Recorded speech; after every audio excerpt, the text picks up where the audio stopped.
So I've got 2 Warburton's crumpets here cut up and I've left them to go stale.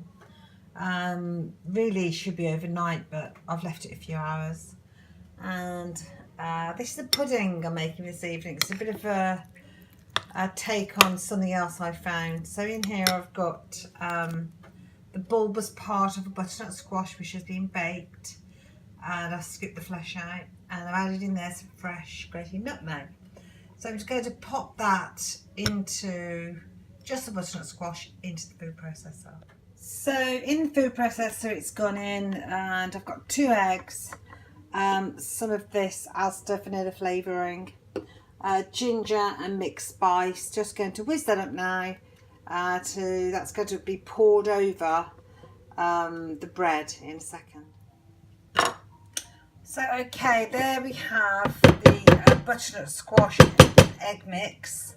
Now I have added some sweetener to that, 2 heaped tablespoons, and I've also added, for extra colour, a teaspoon of tumeric. Now it doesn't really add much flavour to it, I don't think, but I do like strong flavours, so it won't make much difference to me. So that is now going to be poured over the bread.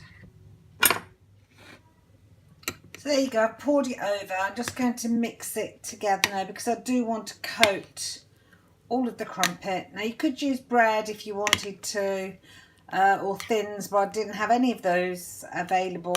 So that's why I'm using crumpets. So the recipe I found, I think it said at this stage to add in some more cooked butternut squash, but I'm not going to do that.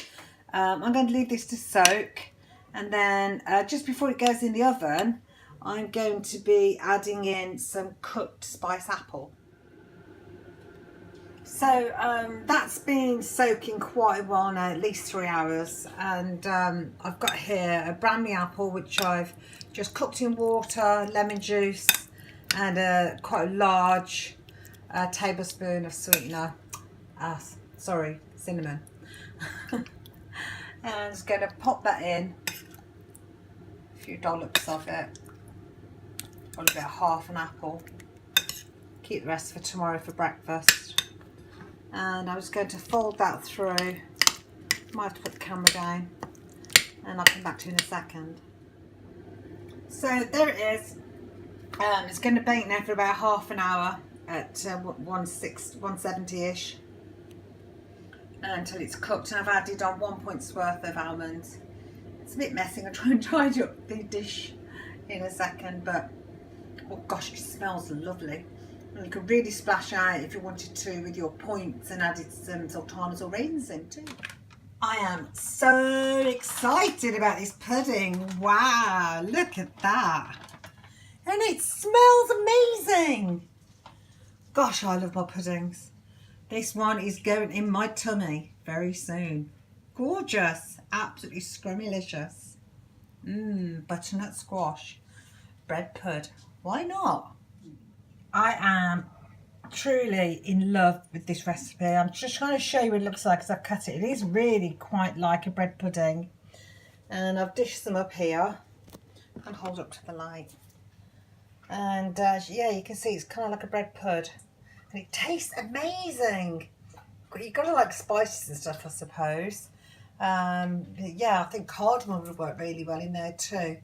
And some fennel seeds on top. And I've mixed that, served that with some fat-free yogurt flavoured with salted caramel flavour from Asda, and a teaspoon of solid whole brown sugar, and 2 teaspoons, quite strong, of caramel beanies granule coffee. So there it is, absolutely lovely spiced apple and butternut squash bread pud.